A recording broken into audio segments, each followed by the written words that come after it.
So far, we only learned about how we can define accessor methods on the singly linked list class, namely how we can get a size and how we can get a tail. But we haven't really seen any mutator method which will modify the structure of the linked list. That's something we'd like to see. And let me now introduce to you the first one over here. And let's say this is a problem. We want to insert a new string, let's say E. You can feel free to use the name E as the parameter of your mutator method to the front of the list, right? We're talking about the front, not the middle, and not the end, right? Just the front. So that'll be our first problem to solve. And before I show you the hints, you can feel free to pause the video. Given the substantial amount of visualization we have really done, and also lots of explanation on reference aliasing, you should be able to actually figure out exactly what to do, right? Even though that's your first mutator method. You can pause the video and think about it before you see the hints and see my solution walkthrough. Alright, assuming that you may have thought about it, let's now see some hints first. The hints would be, since you are trying to insert a new elements, like an element data objects into the front of the list, so what we need to do is, we have to make sure we create some node that will store this particular string, right? Remember, the singly linked list is simply, the head is simply pointing to a chain of connected nodes. So you cannot simply just insert a string itself directly into the list. You have to create some node associated with it. That's something you want to keep in mind. So, well, we want to make sure two things. Number one, the new head of the list should be storing the E. There should be a new head. And the new head should be pointing to the old head. So these are the two things you want to make sure you handle in your solution. Right?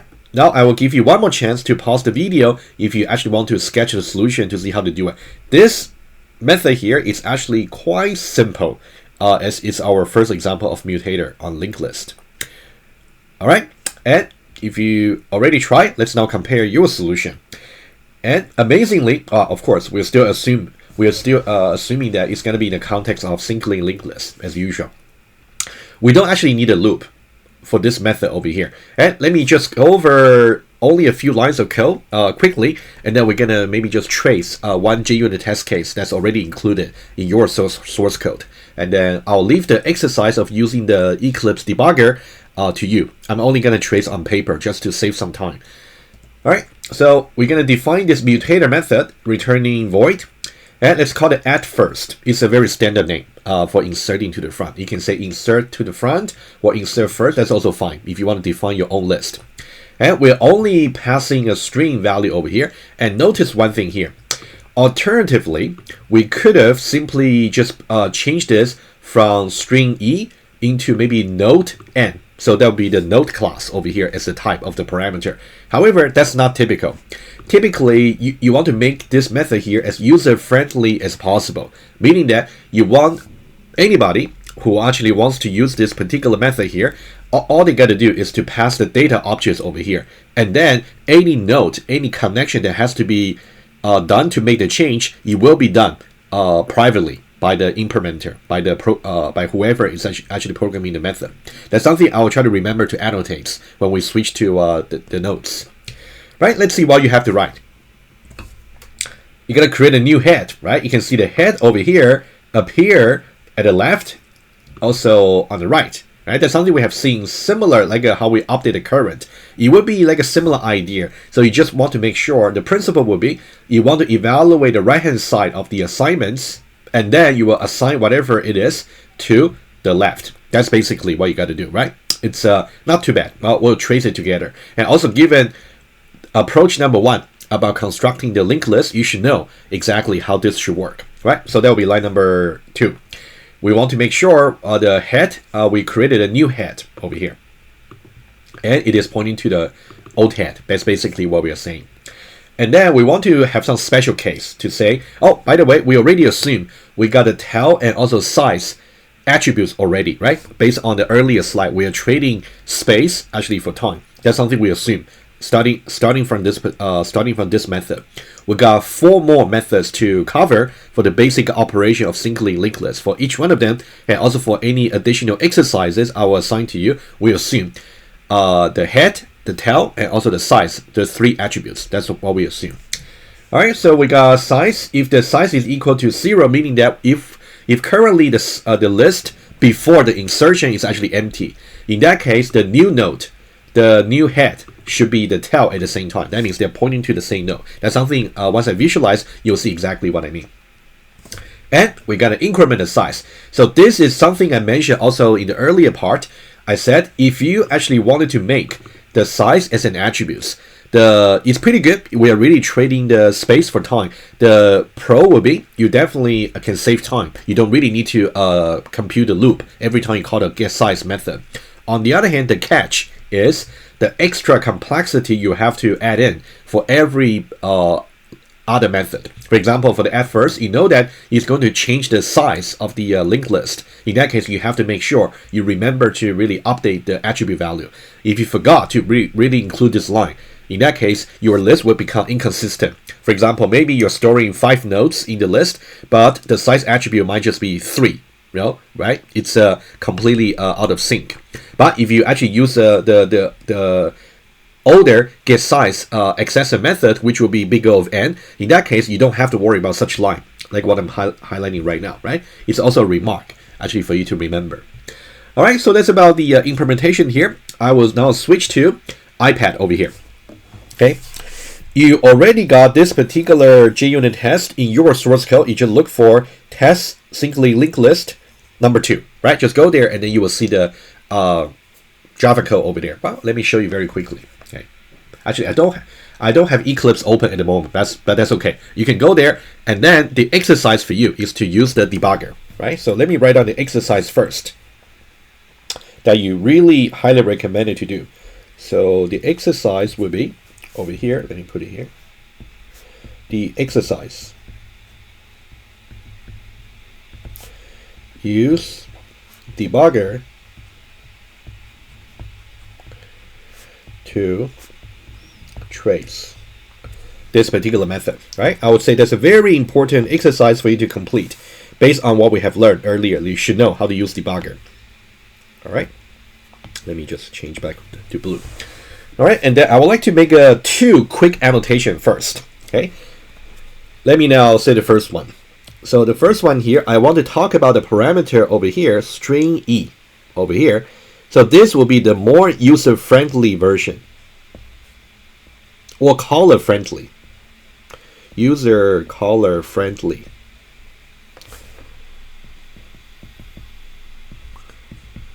Okay. Alternatively, you can simply just pass a node. You can simply say the node and then n. In that case, you don't really have to worry about what exactly is being stored in that particular node that's being passed. So as long as it's storing something there, all you got to do is to make sure the new head is pointing to this particular parameter node. That's another version, but it's not as user caller friendly. Okay, that's the first point I made when I was going over the slides. And the second point I would like to make is over here. So when we talk about the size over here, all right, so this is something about the overhead of the complexity of your code. Overhead of declaring size as an attribute. Because on the other hand, if you still kept the original getSize method, in that case, you really don't have to worry about updating the attribute value, right? In this case, since we made the size the attribute to save some performance time, so that's why you have to make sure you have to update this whenever necessary. All right, it's a must. All right, so let's now try to trace the code line by line. So we'll start with this line over here, which will create an empty singly linked list, and I'm pretty sure you know how to visualize it. Let's now do it. Let's put it at the far end over here. Let's say list stores the reference of a singly linked list objects, and what should be the structure of a singly linked list? Because now we assume there will be 3 attributes: the size, the head, and also the tail, right? So let's now put in SLL over here, and then I'm gonna put the size, and for the diagram not to be too messy, I'm going to put the tail first, but you will see exactly why I'm doing this, but I'll just put the tail. And then the head. Right? Let me put the tail a little bit closer over here. I'll leave more room for the head because we're going to modify the value for the head more often than the tail. That's why I want to leave more space for that. Anyway. Right? Of course, when you trace it, you can put the attributes in whatever order you like, as long as it makes sense to you. All right? I think that's good enough. Right? So we got a singly linked list objects, and then we got size, tail, and head. And what should be the default values? Right? This constructor over here can either be the default constructor, which was declared implicitly, or you can explicitly declare it, but in which case you just do nothing. All the attributes should just be assigned to the default value for empty list. So we got size should be 0. Both the tail and the head should be just pointing to null, right? So pointing to null, and also pointing to null over here. Right, you know what? To be even better, so just to minimize the number of pointers that we have to draw, you can alternatively, you can simply put null over here. I think that's fine too. All right, let me put it that way. Okay. Let's now go on to check some assertions. You can see over here, we got 2 assertions over here, right?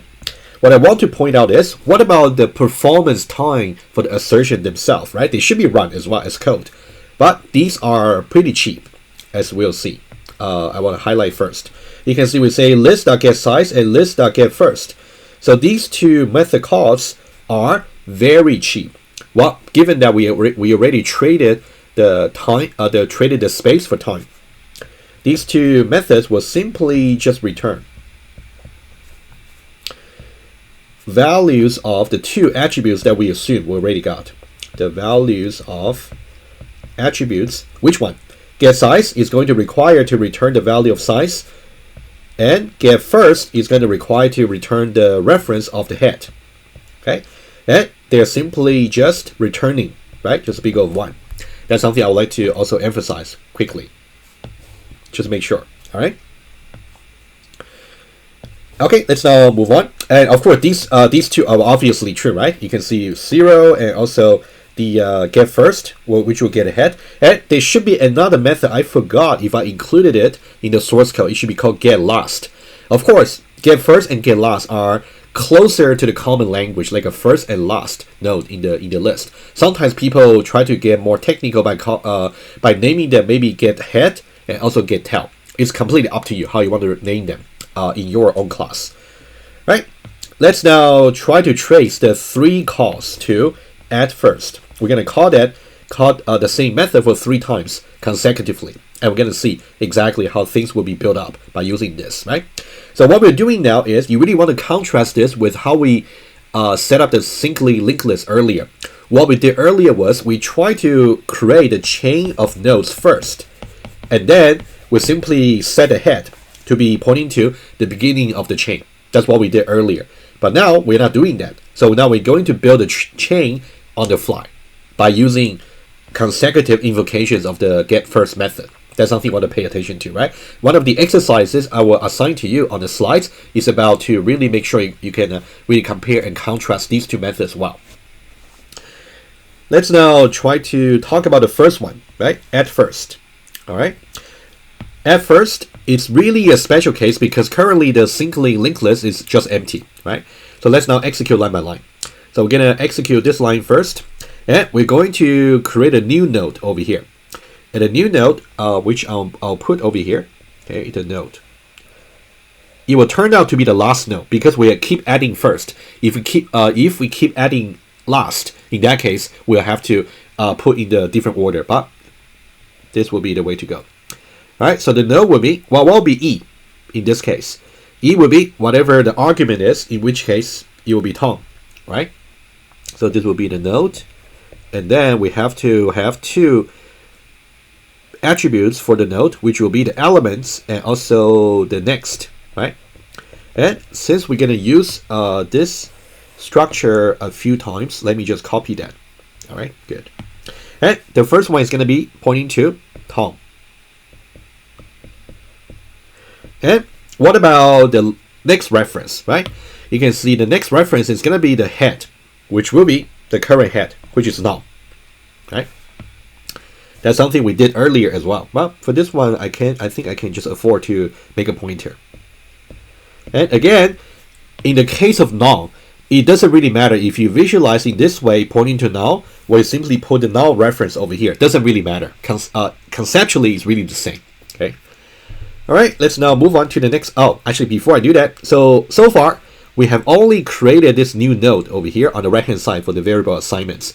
But now we're gonna assign that to the current head, right? So that means the head over here, rather than storing null, it is actually going to point to this particular node over here, right? And let's now move on to the next line. And size equals 0, true. So that means we're going to also set the tail to be the pointing to the same reference as the head does, right? So that means the tail, rather than storing null, is also going to point to wherever the current head is pointing to, like that. Right, so now we got aliasing. You can see both the head and tail are actually pointing to the same objects, which makes sense. That also correspond to the visualization I did earlier when I gave you the like an intuitive introduction to the linked list. All right, and then after this, we're gonna increment the size by 1. So from 0 to 1. Right, so that's a complete tracing for the very first method over here. And I would say this is more like a special case, right? Remember what I said earlier, whenever you want to really show the correctness of your algorithm on the linked list, you want to at least show 2 cases. One will be the empty list, the other one will be the non-empty list. But I would say for the more complicated algorithm, for the non-empty list, you may have to subdivide the non-empty list into different subcases. But you definitely something you want to think about for the maybe for the more advanced problems later. All right, let's now go on to the second call. Right, let me use green. The second one. Right, the second one is going to follow a very similar logic here. So now we want to add a new node, storing element mark. So we're going to execute line number 2 over here. And again, we're going to create this new node first. Okay, create a new node first and then assign that to the head. So what I will do is I'm going to put a node over here, except that it should be green over here. And then the node is going to store the string mark. So that means it's going to be mark. And what about its next reference? It's going to be the head over here, right? What's the head? The head is currently pointing to the blue node, the Tom node over here. So that means we want to make sure the new node we're creating is going to set its next reference to be this head, meaning that we're going to set it this way, right? So what we do is the next is actually going to point to over here, right? And then don't forget we want to assign the new node to the head. So we're basically updating the head.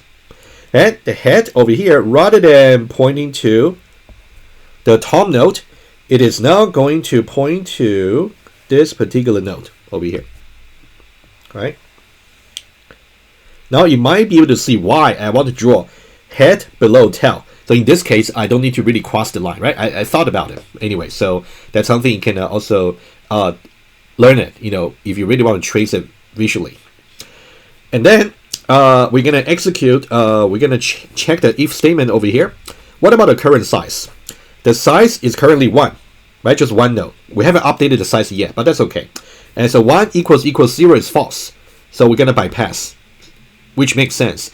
We only try to update the tail if the current execution modify already the last node in the list, but we are not, because the last node will remain to be Tom, because we keep adding to the first.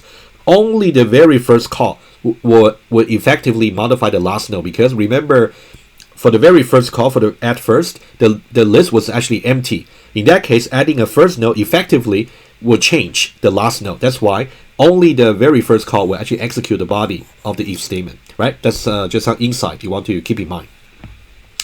All right, so the only thing we do after that would be, so we don't update the tail, we just update the size over here. Line number 6. That means it's gonna go from 1 to 2. All right, that's the second call. Let's now do the final call to addFirst over here. Right, gonna do something very similar. So let me now create a nodes, and that should be actually pink over here. Good. And then now the elements should be Alan. Right, so we're going to execute line number 2 here, and then we're going to create a new node over here. Right, the element is going to be Tom. Sorry, not Tom, Alan. Okay, it's going to be Alan. And what about the next? Is going to be the current head, right? The current head is pointing to the green node, which is the mark node. And we want to make sure you set the next to be this particular head. So that means the next of the new node we're creating should be pointing to this green node over here. That's what we should do, right? Once we're done, we want to make sure we reassign the head to be this new node. So that means the head, rather than pointing to the green node, it is now going to point to this pink node over here. Right? So we're just updating the head. Do we have to update the tail? We don't have to conceptually, because we are not really modifying the last part of the list. But we can check it anyway. So let's say here we are simply doing line number 3. So size at the moment is actually 2. 2 equals 0 is actually false. So we bypass. Over here we don't touch the tail. It doesn't need to be updated. So the only thing we do is to update the size from 2 to 3. Alright, and then we're done. And you can feel free to also check these assertions over here. I'll show you one of them, maybe 2. The get size should really return the attribute value, so there should be 3. So this assertion is okay. And what about, let's check this one together. This one over here. How do we understand this assertion over here? So let me use the orange over here. So list.getFirst.getNext.getNext.getElement. That should be Tom. How do we see that, right? So you can think about, we start with the list. We start with the list over here, and then get first. Get first is actually going to get the head. So get first is pointing to this object over here, and then get next is actually going to go to this node. Get next is going to go to this node, and then get elements is actually going to get this particular element. Agree? All right. And one more thing to actually mention, right?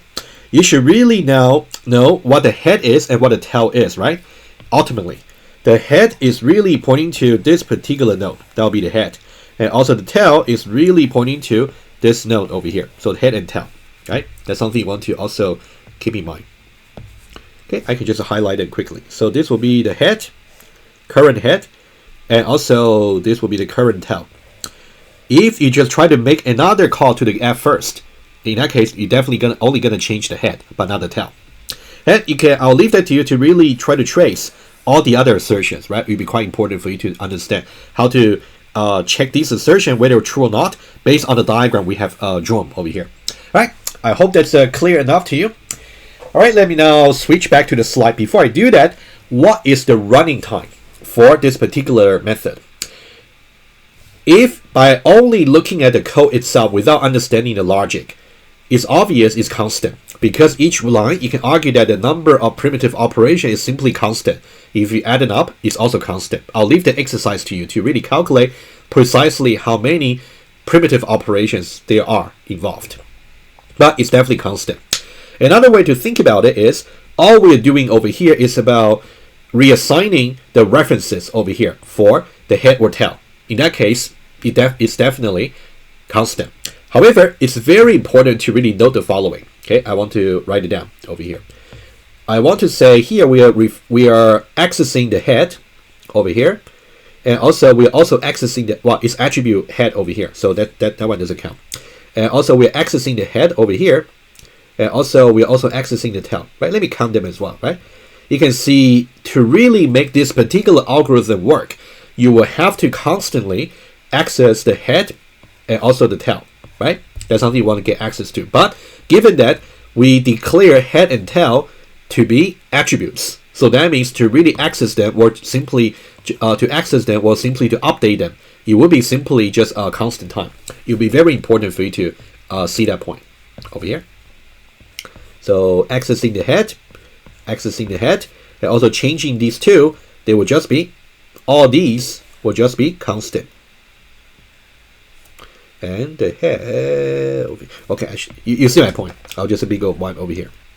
All right. Let's now move back to see more discussion on the slides. The first point, what I just mentioned, in order to access the head and tail, given that their attributes, it will just be constant. And what about overall running time? It's only about reassigning the head and tail. And so that's why it's constant. Now I want you to compare and contrast the the counterpart operation in array. How would you insert to the front of the array? Think about it before I show you the answer.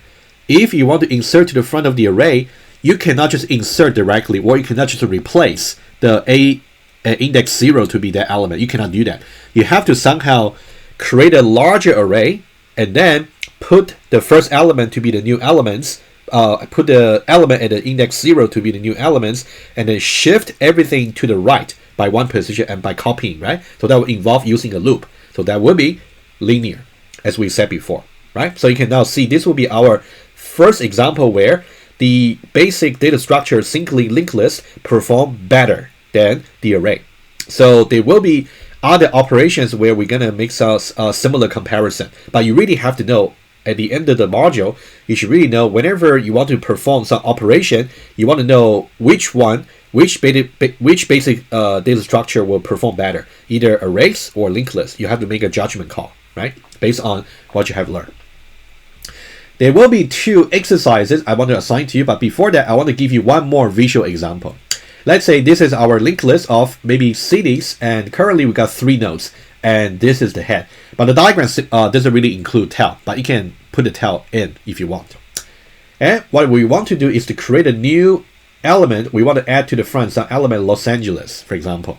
In that case, what we got to do is we're going to create a new node over here, and then we're going to update the head, which will be like this, right? Exactly what we just said. If this visual example also helps, by all means, you should really take a look. Also consider. I got 2 exercises for you. The first one, I want you to go back to the example source code for singly linked lists, the string lists specifically. I want you to compare and contrast these 2 different test cases which we have gone through, both of them. Try to see exactly the different ways for you to really constructing a new singly linked list. So this way here is simply construct a chain and then set the head to be the beginning of the chain. And for this one here, it's simply by calling consecutively methods in the singly linked list, namely the addFirst. Compare these and make sure you can master both of them. And the second example will be also important. I want you to implement these 2 methods over here. The first one, both are mutators, by the way. The first one is to remove the first elements from the list. Basically, gotta remove the first node and maybe set the new head or new tail properly, right? I'll leave that as an exercise for you. And also, how can you add a new last elements with the string? This will be symmetric to the addFirst. I want you to see how you can do it. And not only that you want to implement the Java code, you want to convince yourself to prove that it actually works. You want to write some additional JUnit test cases and also analyze their running time. So these 2 are rather straightforward, so I'm going to assume you can actually work out the solution yourself as exercise, but by all means, if you got any doubts, reach out to me. I can help you with that. And the second part for the exercise will be answer this question, so that'll be good connection to next week. So I want you to think about another method over here, which is to remove the last node from the list or last element from the list. Can this be done in a very similar way as the addLast method, which I wanted you to really implement? So do this method first, and then think about how this method will be the same or different from this method over here in terms of the algorithmic complexity or maybe the running time. Think about it and also why. So that's something I will also discuss next week, but I think that it's good for you to actually think ahead. Think about this kind of issue you're on your own first. All right, so I'm running out of time for this week. I think I should stop here. But for next week, let me give you a little bit heads up about what we're going to do next week. We are definitely going to finish the discussion about singly linked list. And also, we're going to implement a generic version of the singly linked list. So for those of you who haven't really caught up with the Java, the generics in Java background knowledge, you should really do so. this kind of knowledge will be assessed also in your test or exam. And number 3, I'm also gonna talk about some like extended variants of singly linked list, which will be doubly linked list. We're gonna add a new reference to each node objects. That's something we'll see. Very interesting data structure to also consider. All right, stay tuned, and I'll see you next week.